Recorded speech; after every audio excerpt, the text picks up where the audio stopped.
Welcome back to the Paranorm Girl podcast. I am your host, Kristen. There's something very special about today's show. You may have noticed a distinct difference in the opening music. I hope you all love the show's new and much improved theme music as much as I do. The track was entirely created and produced by an incredible musician named Bear Klein, who took all of my nonsense ways of describing what it was that I wanted and somehow turned it into a gorgeous, spooky, dark, suspenseful song. A new sound for the show. Timing is divine, and the time was now, because today also happens to be episode 50, you guys. That's something I don't think I ever imagined I'd be saying. What a milestone. And I was sitting here the other day thinking, I've been doing this for almost a year and a half now. I'm glad to be at 50, but it had me thinking about that pace. Like, to some, that might seem, a slow burn. But then I remembered something.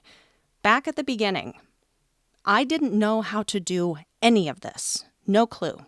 When I had a handful of followers on IG, only my family was listening. I had no idea how to check how many listens or downloads I was getting, didn't understand the equipment at all, and really only had but a basic idea for the trajectory of the show. And at that time, I was only putting out 2 episodes a month. That was it. And I distinctly remember how much of a struggle even that amount was. It was hard. So I called attention to and celebrated when episode 5 rolled around, 2.5 months in, because that's the first podcaster milestone. If you can make it to 5, you're more likely to keep going. It certainly helped that I was really enjoying learning all of the stuff that I was, but that small achievement of 5 whole episodes, that kept me going for a long time. And now, here we are at 50. PGP is now a weekly show, squeezing in some bonus episodes here and there. I'm getting to talk with experts and professionals in the field. Thousands of downloads later, brand new theme music. I'm meeting so many fellow podcasters and getting invited on their shows. Y'all, if you had asked me 5 years ago if I thought it would be podcasting that would give me back my creative identity and open my world right up, well, I wouldn't have laughed. 5 years ago was a damn dark time for me, but I certainly would not have believed it. Change and transition in our lives is something that can happen right under our noses, and sometimes we can't even appreciate it until we're on the other side. And that other side can look so foreign compared to what we had in mind originally. But I guess this is all just to say, I encourage you all from time to time to find a way to check in and take stock of the current journey, the milestones you have reached, what you thought were failures that ultimately led to the successes, whatever that success may ultimately have become for you. It can be so incredible to watch the universe work its magic when you put an intention out there and then loosen your stranglehold on how you think it should go, how it should turn out. You might be happier with what it was meant to be rather than what you originally envisioned success was going to look like. And I don't mean to get all sappy and empowerment guru on ya. That was just my headspace this morning. So celebrate yourselves, because you're probably rocking it at something and don't even realize it. Okay, on to the lesson for today. These days, it's become exceedingly difficult to see how anyone out there right now can feel our pain, can sense what we're going through before we even open our mouths to speak, can make us feel less alone and less alienated because we know they understand on some intimate level just how we are feeling or thinking. It's hard to see that friendly, kind, open nature these days. It's hard to see that ability in others, and think we seem to be the only one who feels for others' plight on a deep emotional level while everyone else is just selfish and rude and mean. According to the vast number of negative news stories, articles online, self-absorbed social media posts, and the like, on the surface, it would seem like the human race, over the course of the past 5 or 6 years, has completely lost its empathy. But science disagrees. Science for the win today. You see, the capacity to empathize with another is practically universal. Now, while science is specifically referring to the physiological, psychological sense of empathy, as in our ability to recognize firsthand the actions, thoughts, and feelings of others because the sensory perception of them elicits a similar state within ourselves, a designation is made for the process that is happening within a psychic empath. My question going through this research, though, was, should there be a designation? Aren't both sides, the scientific and the psychic, talking about the same ability? And if that is true, maybe we're actually talking about a bridge between the vast divide of the logical scientific world and the world of the mystical. I don't know. Something to keep in mind as we go through it. I was speaking with a friend of the show who is an empath a few weeks ago about whether I also felt physical pain in reaction to watching someone physically hurt on YouTube videos. And you know what I'm talking about, those compilation videos of people backflipping off of something right under their face, or skateboard tricks gone awry, landing those guys on the railing, crushing any hope of ever having a family. Ooh, or have you ever seen a video of someone completely snapping their bone? Yeah. Does it make you squirm even just thinking about it? So, do you think you are an empath? Or are you just an empathetic person with mirror neurons firing off all over the place? While the pain of another is going to be a distinctly personal experience, our ability to understand that pain, even if it's never happened to us in that way, is innate for most humans and may actually be something of evolutionary value as it's important for our social relations. It may be one of those traits we have biologically within us so that we don't just let our species die out. Can you imagine if the world really was filled with nothing but folks who really couldn't see themselves in others, couldn't identify with others' sadness, glee, torture, etc., etc.? If we really could not care less for the longevity and prosperity of others, we'd be done for. So, though it may appear that Karens have now taken over the planet, most of us are actually pre-programmed to give a shit about our fellow human being. But it's not just our own survival, though, is it?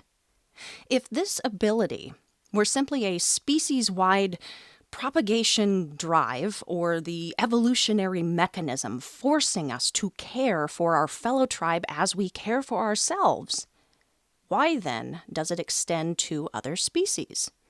Why does it extend to people lost before our time?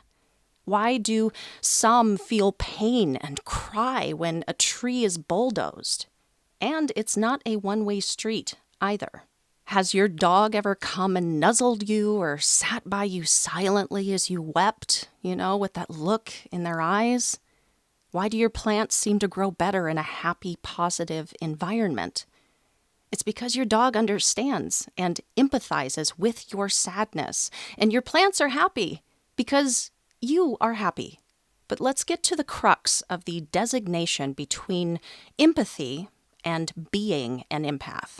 What is said about an empath that veers us right off the logical explanation for this ability is not just having the capability of identifying with another's emotional state or physical pain, but literally taking those feelings on. And as it is reported in empaths who may not know they are empaths, taking on those states to the point that they can no longer discern it from their own emotions or physical state. A psychic empath is a highly sensitive emotional sponge. which sounds absolutely terrible and exhausting. But with the right mindset, maybe it could be looked at as an incredible gift. If you've spent much time on psychic TikTok, a lot of folks over there identify as empaths. Commonalities of these folks' experience include often feeling overwhelmed in public, being highly emotional and easily energetically drained by others, having a hard time not caring beyond what is considered normal, being targets for narcissistic personalities, and often feeling like they just don't fit in anywhere. They feel alien compared to their fellow human. And maybe you've felt this way as well. Maybe you've questioned whether you too might be an empath. There are some questions you could ask yourself and commonly seen traits that could point toward yes. Do you feel others' emotions? Not just perceive them, but feel them and mistake them for your own. Do your feelings and emotions change as soon as you meet a particular person or someone enters your vicinity? Does it seem like at times you can magically read another's mind? Do you sometimes wonder if you are neurotic or crazy? I mean, join the club, but still, good questions to keep in mind. And some of the common empathic traits laid out by Kimberly Moon in her book, I've mentioned it before, Psychic Empath, include being highly sensitive. What others say or do affects you easily, and you are easily hurt. And you are often able to read between the lines, sensing what is being said without it actually being said. You also seem to soak up others' energies. You absorb another's emotional state, stranger on the street or friend in your home, without any indication or words from them as to how they are feeling. Very spongy of you. You tend to be introverted and are easily drained in crowded spaces. An empath is definitely more likely to be introverted rather than extroverted, preferring that one-on-one contact or very small groups. You're also highly intuitive. And this goes back to what I was talking about in the Claire's episode. Your gut feeling is going to be pronounced and an empath's best friend. You're more likely to be able to suss out situations quickly and have gut feelings about people you may have just met. You see through the bowl more easily than others, so it's actually hard to pull one over on you.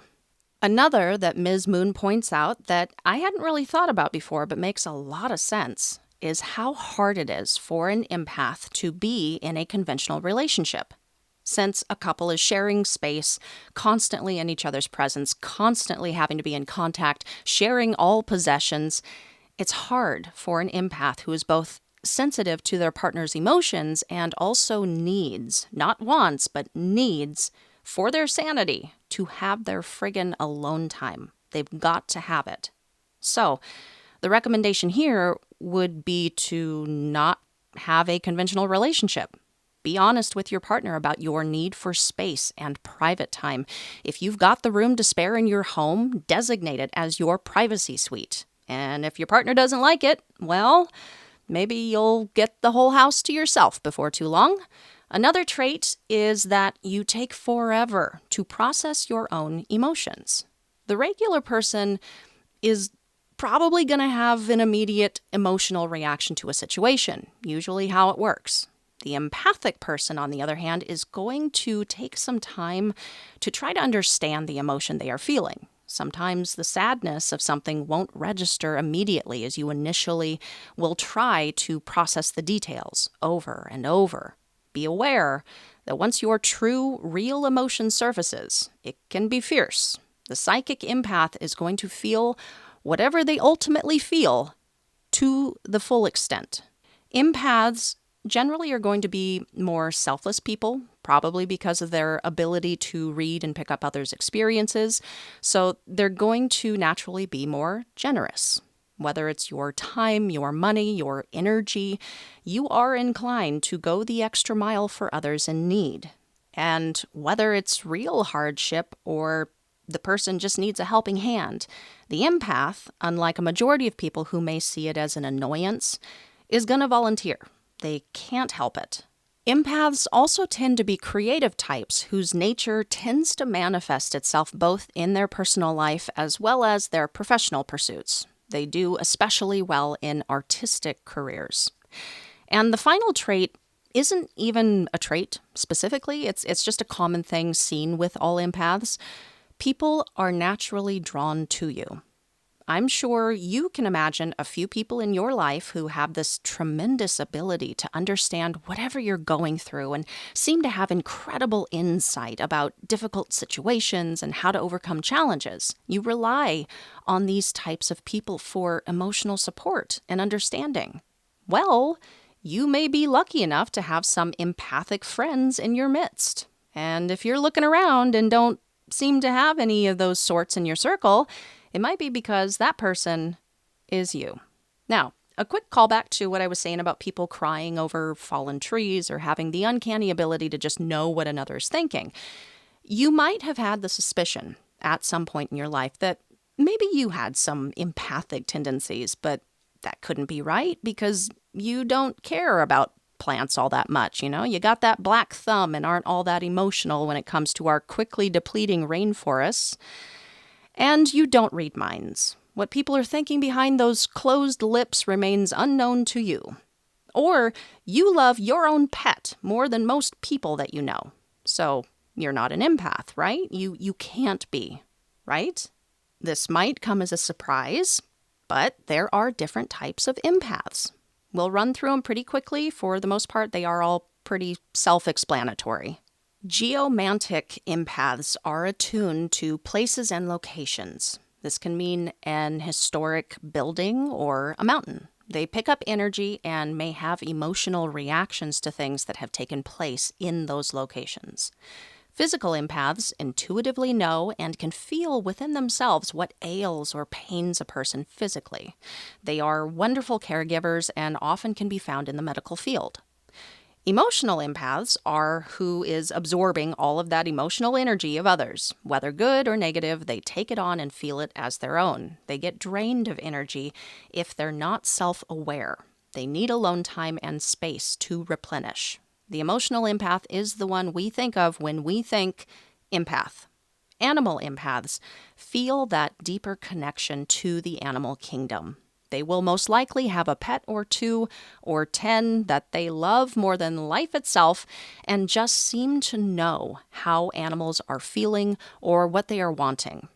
Side note, and brief complaint here, it always confounds me when I see videos of human beings being heroic in regards to animals, like they rescue them, run into traffic for them, save them from starving on the streets, and then it never fails when some troll jumps on and asks some variation of, what about other humans? Why don't people do these things for their fellow man? That kind of comment just destroys me. Number 1, a lot of these animals are in this situation because of humanity, okay? Have some compassion for the animal who had no say and is now in need of rescue from the situation that we have most likely created. 2, animals cannot speak for themselves. Unlike people who can represent and fight for themselves, animals need the representation. How more folks don't understand that we need to be better and fight for these voiceless, sentient creatures is just, it's beyond me. And 3, it's just cruel to leave an animal in need to die or starve if you can do something about it. It's cruel. Period. And 4, one more. There are tons of people already out there doing incredible work for the sake of mankind. Recognize them for their thankless work when you see it taking place. Okay. Plant empaths. Exactly what you are thinking. Deep connection to plants. The plant evokes certain emotions when they touch them. There is communication going on with these very special people and nature. I wish I had this ability. I love plants. I love them. They just don't love me back and would rather die than remain in my presence. Precognitive empaths are highly, highly intuitive when it comes to predicting things to come. Being as sensitive as they are to the energy around them, they unconsciously receive information that manifests into a feeling, a vision, or a dream of future events. Psychometric empaths, very similar to the geomantic empath, just with objects. Objects hold emotional energy that easily arouses an emotional response to this empath when they touch them. And telepathic empaths are clued into the unexpressed thoughts of others.